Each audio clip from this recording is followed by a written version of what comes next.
and a big congratulations to all of you and the nation under Prime Minister Narendra Modi's leadership. This is the 7th free trade agreement. All of them with developed economies, with significantly larger per capita incomes than India,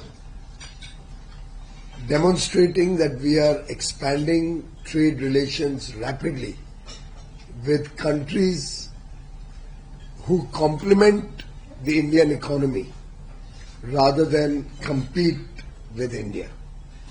Friends, this is a free trade agreement with New Zealand, which is both comprehensive and forward-looking, reflecting the vision of our two leaders, Prime Minister Modi and Prime Minister Luxon, to elevate the relations to much higher strategic levels, much more comprehensively, which will not only include trade, education, R&D and innovation, services sector in a very big way, tourism, sports.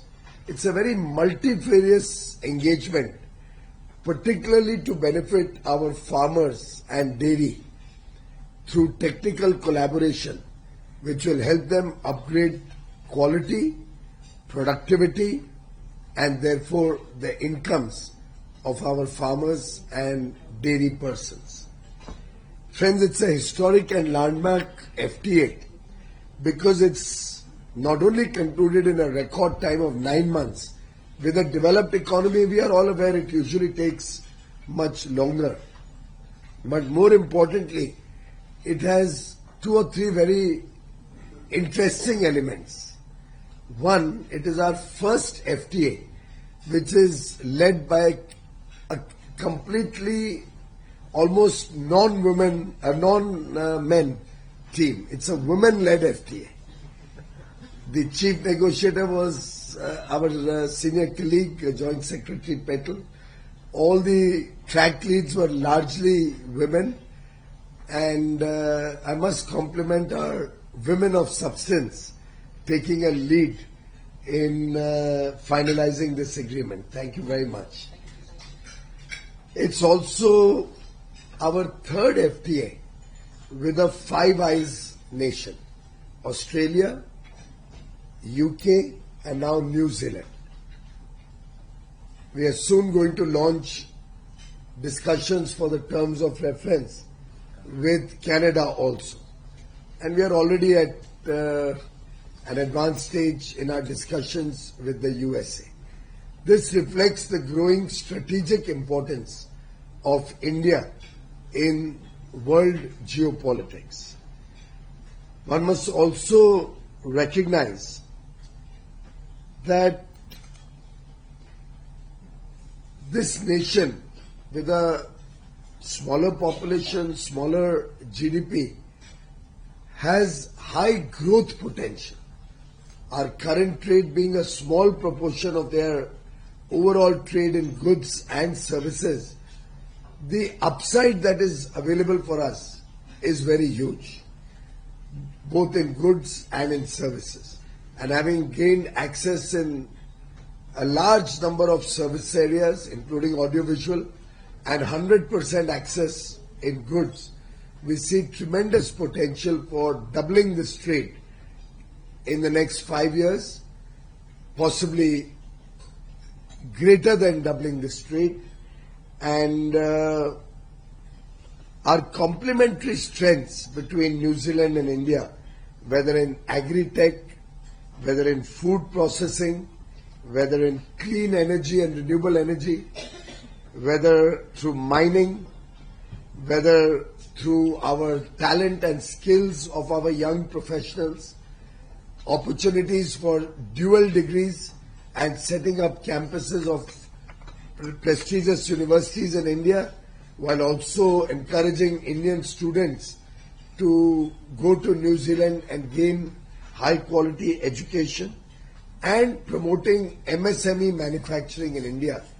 This FTA provides opportunities for all sections of our export community, opens up new doors for new exporters with new products wishing to diversify their export basket, and at the same time helps every region of the country, north, south, east, west, northeast, in different areas.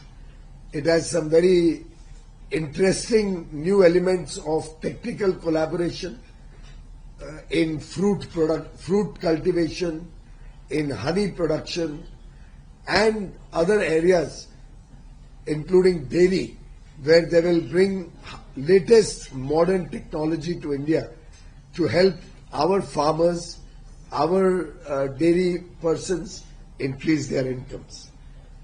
It will certainly be a great boost for labor-intensive sectors like textiles, apparel, home decor, footwear, rubber and leather, while also encouraging export of automobiles, auto components, machinery, electronic goods, electricals, pharmaceuticals and chemicals.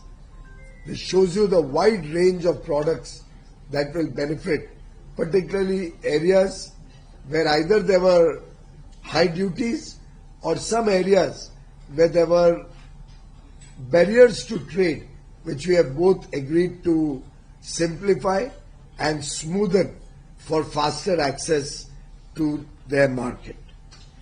In terms of mobility, you are well aware, students who go to New Zealand to study will now be eligible for a 2-year work visa if they take a degree course, 3-year work visa if they take a bachelor's degree with honors, a 3-year work visa if they graduate in STEM disciplines, science, technology, engineering and mathematics, and a 4-year work visa when they do postgraduate studies in New Zealand.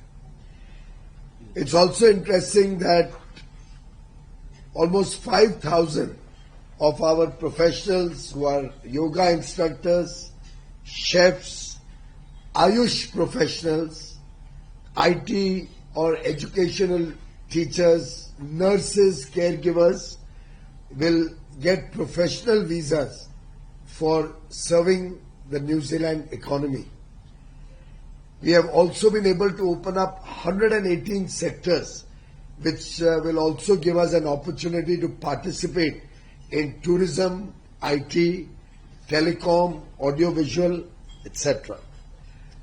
We are very happy to report back to the nation that for pharmaceutical products, there will be a fast-track mechanism for approval of Indian pharmaceutical products, which will open up the doors to the New Zealand market and help us capture a larger share of their current imports of pharmaceuticals and medicines, drugs. They have also agreed to mutually accept good manufacturing practices which are approved in India by US, UK, EU or Canada, so that products or companies approved by these countries will get faster access in the New Zealand market. We have also been successful in negotiating collaboration in traditional medicine, the Ayush stream of wellness and medication, and this will open up good opportunities for healthcare, preventive healthcare, wellness and traditional medicines, which is India's area of strength. Friends, our farmers stand to gain hugely both through market access in New Zealand and through technology collaborations. Similarly, for our fishermen, our dairy persons, and giving a very small conditional TRQ, very small volume of concessional duty exports on a few products, we have been able to open up large vistas of market access and technology collaboration and benefit from New Zealand. In fact, we visited some of their farms where kiwis are produced. Many of them are run by our own hard-working farmers from Punjab and Uttarakhand. And I was amazed to see the quality and productivity. And they have assured to come down to India and help India gain similar productivity and technology benefits for our kiwi producers, for our apple producers, for our honey manufacturers and other agricultural products, including dairy. Friends, we have been very sensitive to protect all the sectors like farmers' interests in rice, wheat, dairy, soya, and various other farmer products, agricultural products, which have not been opened up with any access. We have also been very conscious of ensuring that our MSMEs and our startups, innovators get big opportunities in New Zealand. It's a win-win agreement, and I can assure the people of India that under Prime Minister Narendra Modi's very, very focused approach and guidance towards making India a greater player on the world stage, making India's industry, farming sector, agriculture sector and services sector an international player of relevance. We are negotiating free trade agreements and comprehensive partnerships strategically with countries who have significant incomes, with countries who offer large market opportunities, and undoubtedly these agreements will play a very important role in the Amrit Kal as we all work collectively as a nation of 1.4 billion people, as 140 crore Indians work towards our goal of Viksit Bharat 2047. Thank you. Thank you, sir. We'll take questions now. Please raise your hand, introduce yourself, and then ask one question per person to begin with. We begin with Sumita. You raise your hand first. India New Zealand FTA. Congratulations, sir. I'm Sumita from ET. Now, just want to understand a bit more on the commitment of investments of $20 billion that New Zealand has pledged over the next 15 years. Which sectors is New Zealand sort of prioritizing as far as these investments are concerned? Thank you. You want to better give them some information on that? Thank you. They are investing 20 billion over 15 years. Broadly, it is going to be in the area of manufacture, infrastructure, but we have left it open to them to decide which areas they would like to pursue as the time evolves. Incidentally, just want to clarify that this $20 billion we must see in the context of the size of the New Zealand economy. So far, in the last 25 years, New Zealand has only invested $70 million, 70 million. In terms of rupees, this is close to 630 crore rupees only. So they are committing to invest now 1,80,000 crores. So from 630 crore investment over 25 years, New Zealand has committed to invest 1,80,000 crores in the next 15 years. When you see this in context, you recognize what a big gain it is for India. This will open up, as I said, collaboration in several sectors, particularly benefiting our farmers, our dairy, and our MSMEs. At the same time, I want you to appreciate that this will include investments in education, in sports, in service sectors, opening up large opportunities for our youth and opening up for us training facilities, skill development, and many other areas which will really help our youth, men and women, our youngsters. Incidentally, their minister, when he visited Mumbai for the second last round of our discussions, actually inaugurated a cricket sports tournament where journalists were competing against each other. So it was a tournament under the Sansad Khel Mahotsav that Honorable Prime Minister Narendra Modi and the Ministry of Sports and Youth Affairs have been encouraging all the MPs to have. And their minister inaugurated a journalists competition on cricket. A doctors competition. It was amongst doctors. We also had one separately for journalists. This one was for doctors in Mumbai. And interestingly, he chose to bat and requested me to bowl and got bowled, clean bowled on the second ball, I think. But that was on a lighter note. He has promised to practice better.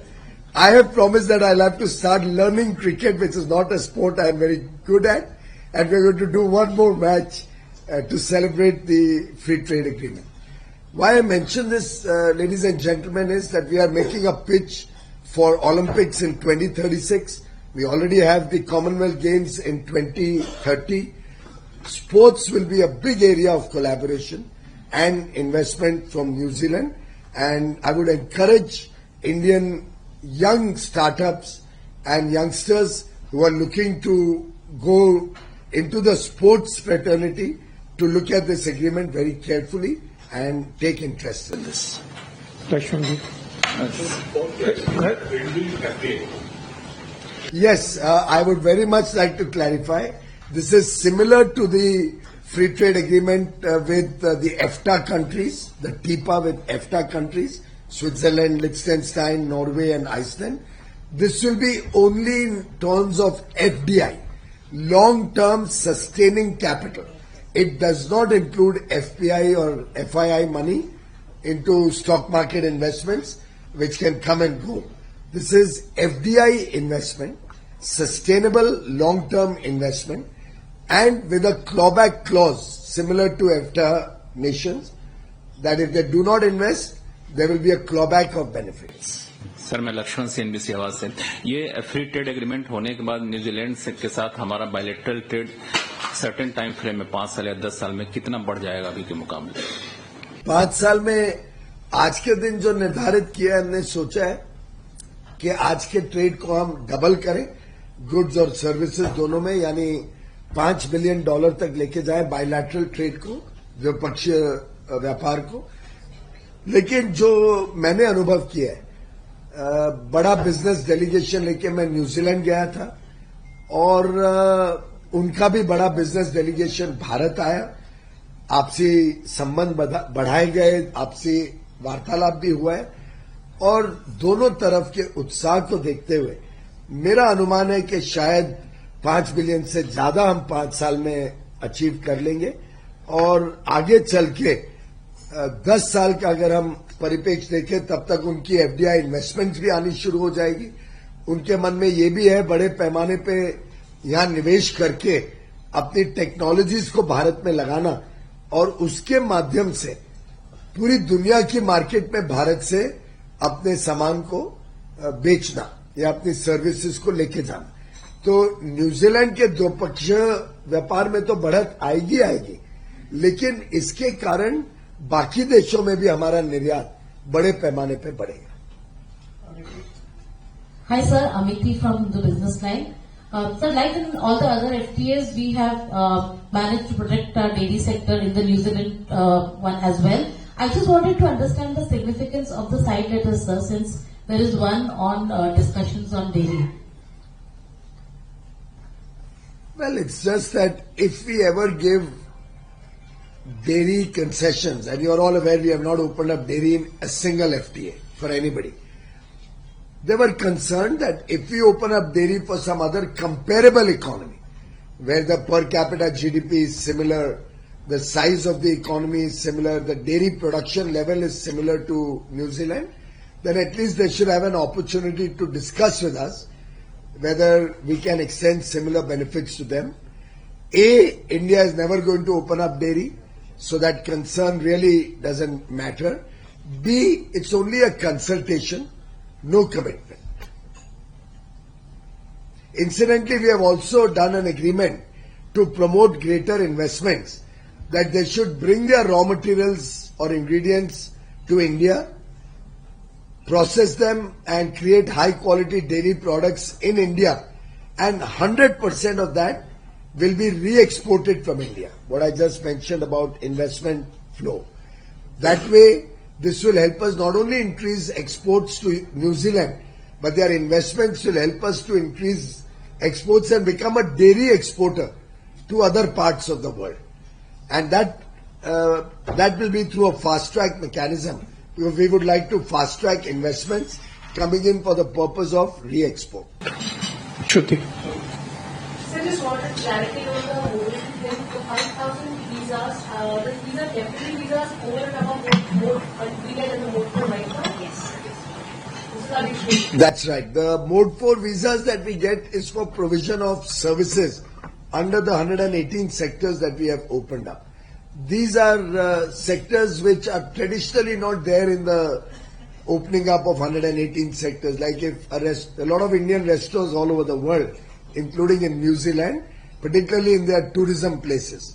And we are all aware how much Indian food is becoming the preferred food of choice worldwide. So our chefs will get very good opportunity to go there and take Indian delicacies to New Zealanders. By the way, remember that a chef going there is not just one chef going there. As more and more Indian food become popular, it promotes export of our tea, our coffee, our fruits, our vegetables, our spices. All of these also get promoted in terms of export potential.